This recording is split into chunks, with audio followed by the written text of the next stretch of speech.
Right guys, welcome back to the channel. Jackson won't leave me alone this morning. I've been up since 6, so I'm pretty excited. Couldn't sleep. Any minute now, my cousin's turning up. Should be my cousin. He's probably going to bang on it any minute, which he is. He's just done a 4-hour journey, bless him. What's out there, Jax? There's his car. Hey mate. How you doing, mate? I'm alright, you? Yeah, good, thank you. Yes, Dave. Bacon sarnie? Oh, mate. No, I'm alright. I ate about an hour ago. So, yeah, I'm looking at that. Bloody weather, though, mate. Oh, you can't, mate. The one day. The one day you want it to be perfect. Do you reckon you can get on there where how I've got everything, or do you think it's moving anything? Probably that orange one. Is that not yours? No, I can't get it moved. Yeah. Well, maybe you go actually. We'll have to reverse it. I didn't know if you were better off. I didn't know if you were better off reversing and swinging in this way. I could, yeah. Because you get. Right, here we go. We've roped in the help of our friends and our, you know, everyone that's neighbours and friends to try and get this off of it. It's actually a lot heavier than it looks.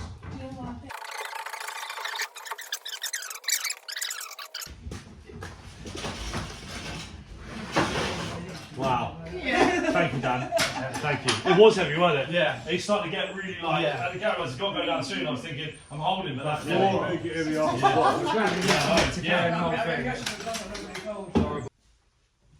Right guys, in this video we're going to be building our English rear axle for the Mk1. We have stripped this, nitro Moors, stripped all the paint off, and then we've etch primed it, and then we're using Simonized tough paint in satin black just to give it that coverage. I was going to powder coat it, but got advised otherwise because obviously when you chip powder coat, you can't just spray over the top. So if it does chip, worst case, we can take it off and, you know, repaint it. But yep, so me and Dad are going to focus on building this up with our rear disc conversion. As you probably saw from our last video, or it will probably be in the last video, it might be earlier in this video, we spoke about how the ends don't fit on the brake disc conversion. So since then we've had them turned down by a good friend of ours, and they're ready to go. So let's talk in from me and you'll just see us working through.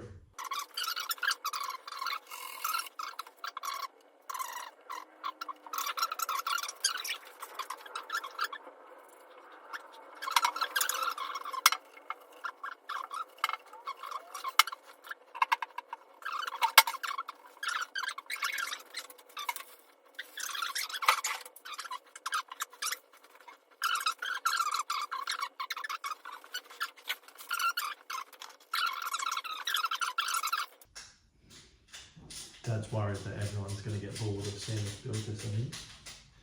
It is only a rear axle, but it'll be nice to see it when you've seen it from here with the brake disc conversion on and stuff. I think it'll be definitely an interesting watch, and we can try to help. Obviously my axle, it already came with a 5-link conversion on the back. I think the common is 4-link, and I can't see 5-link anywhere, but the 5th link is a big diagonal support, and then obviously as well the car came with a coilover conversion on it, so these added on parts here, which you can see, in fact that way, these, which are to take the bottoms of these shock absorbers. Obviously coilovers are important. For me it's all about looks, so coilovers will allow us to adjust the height of the car, and where we're going by 15/9 wheels, and we've got all these adjustments in the rear axle, I'm hoping that will help with the comfort of the ride and the look. And the rods will give it a front and back. Yeah, so you've got caster, camber. What did it say? Oh, it's just an ID tag. Yeah. That's quite nice. It's actually shame it's got a bit bent and battered along the way, but it's actually a tag, an ID number for the diff. It's quite cool. We put the half shafts. The half shafts are down there. I'll just document on here. We have had this off, and we have replaced the main diff seal behind. One thing I can tell you, and I've learnt the hard way, don't ever undo that bolt just with a gun, which is very, you know, new generation, modern way of doing it. I've got a Milwaukee Impact, I just zipped it off.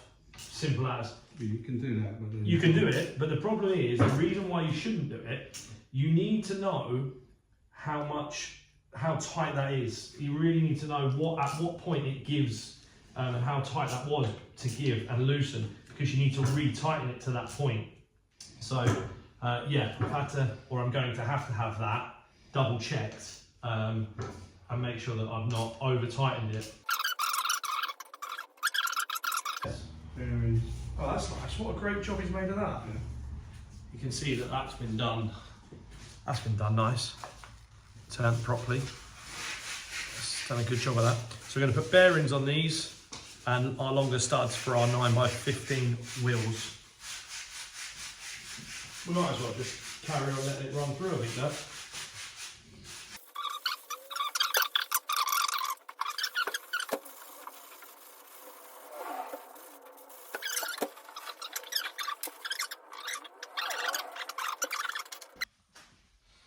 Can you see the axle? You can see the axle. Right. So the bearing spacer. With these, spacer can go on afterwards. Literally, it goes over everything. But do not forget to put the original retaining plate on. Obviously, that bolts to your axle. And with these, I just literally press these on. Again, I've used when I say press them on, I've banged them on with a tube and actually an old pulley to go over there. You don't want to be banging on your bearing. So bearings are on. Put that over the top, and then we're going to put this inside our axle. Just slide her in. Grease on it. Got to put grease on it. Just a little bit of grease, just on the teeth, just to help them align. So they've obviously not been in for quite a while. A little bit of grease on there, and then I just put a little bit of grease on this outer. You'll feel it, there's like a lip there. Just put a little bit of grease on that, just for the bearing to seat nicely. And slide her in, and you'll find that it will locate. It will literally locate itself. There is only, you have to lift it up a little bit to find those teeth. This is laughingly. Yeah.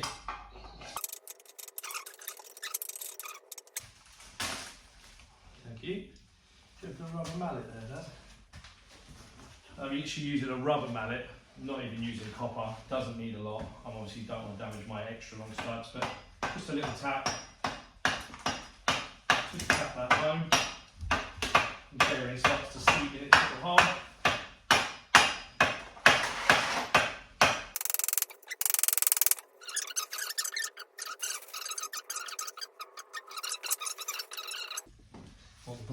Right, the bodge, as Dad says. High spec calipers, really lovely calipers. Got the handbrake on the top. Yeah, good bit of quality. Happy with the caliper kit.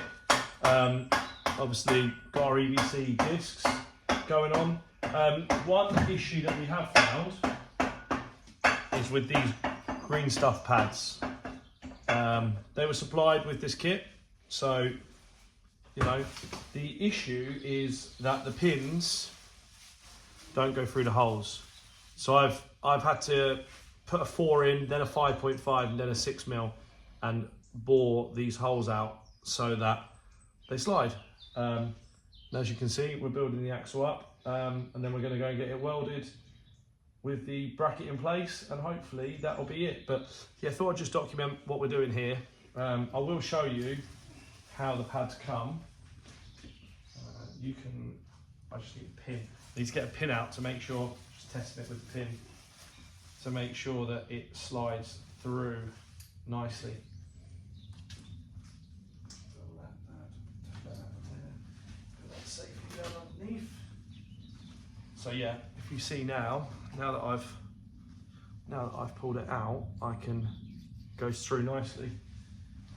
That one's gone. I'll finish with that. Okay. It's all yours. And I've got, here's the last one in the box. This is the last one from the box. So I've done the others. That's how they start life. No. It's not going to happen. Unfortunately, square peg, round hole, it doesn't work. So, buying these kits, obviously, you need to get your drill bits ready and then drill these out. So we can see it, Taylor, so we can see it. So you can see now we've got no gaps here, which is lovely. Guys, we are now building the rear axle up for final time. Got our brackets welded on. I nearly said our wackets there. That was a cross between welding and brackets. But we've got our brackets welded on. Just building it up on the floor.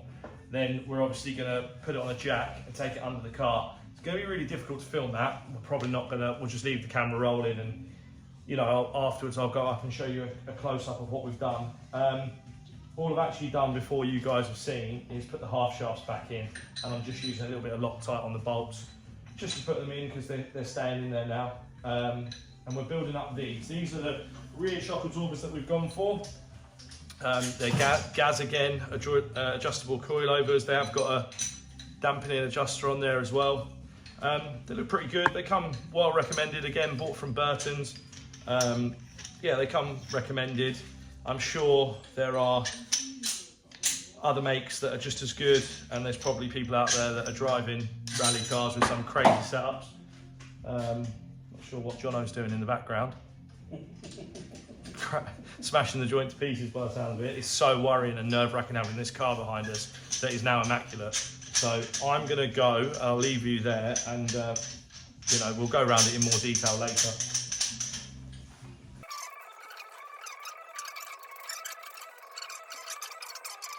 I'm gonna try and swivel you around a bit now as we move towards the car. Oh, it's in the back though, isn't it? Yeah, isn't it just brilliant, this? Just staring at this paint job thinking, I've got to go in there. There's no other access point. Yeah, there is. Oh no, I'll crash from the boot, innit? Okay, Can't cool. go through the window no more. No. Right, I'll tell you what, then you get yourself there, Johnny boy. Just, obviously, I don't need to say. You in there.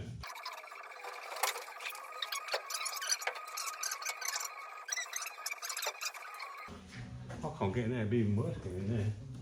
It wasn't too bad, Dad. I didn't get in, I just sort of leant in.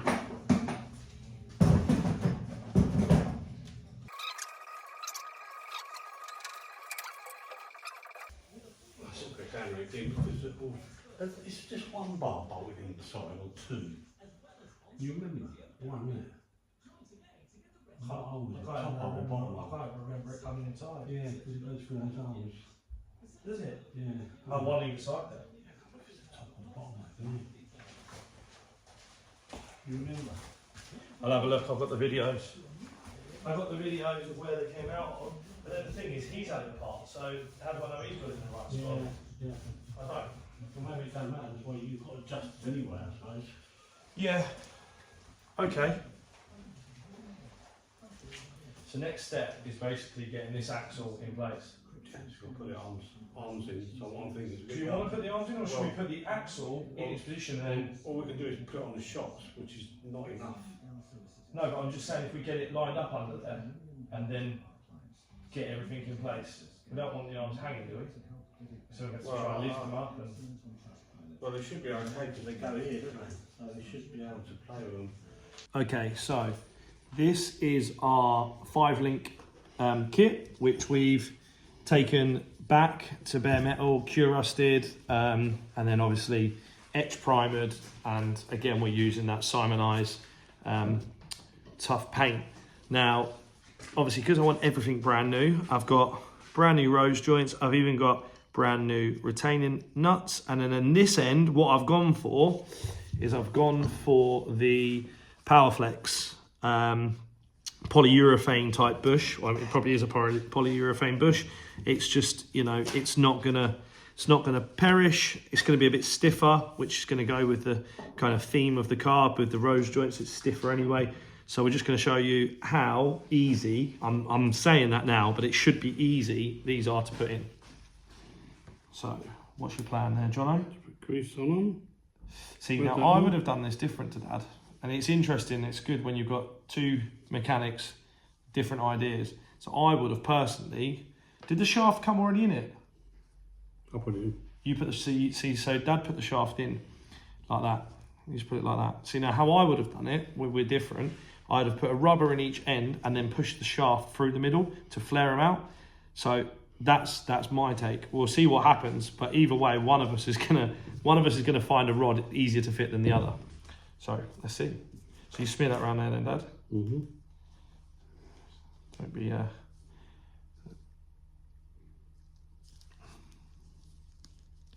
goes in quite nice, doesn't it? Mm-hmm. And then you're just going to push that over there, are you? When you clamp it, clamp up. To be honest, Dad's way was absolutely perfect. Look, it's gone in. We'll try it my way next, just for peace of mind. But that's, you know, the bolt's going to compress the bolt and the nut.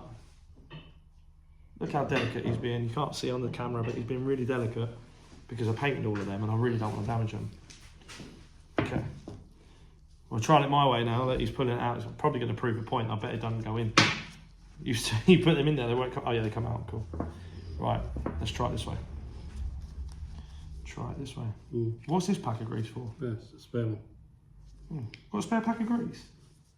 Well, it depends on what I'm you sure use. I had 4 boxes, Dad. Yeah, but you'll use this on the bolts when you put them in the other one. So let's try it my way. It's good to do it both ways. So here we go. Got the rod. So I just put my bush in. Now the good thing with these, I say the good thing, it's almost forcing itself back out, Dad. Tapered. Yeah, they're tapered, you see. And then get the other one.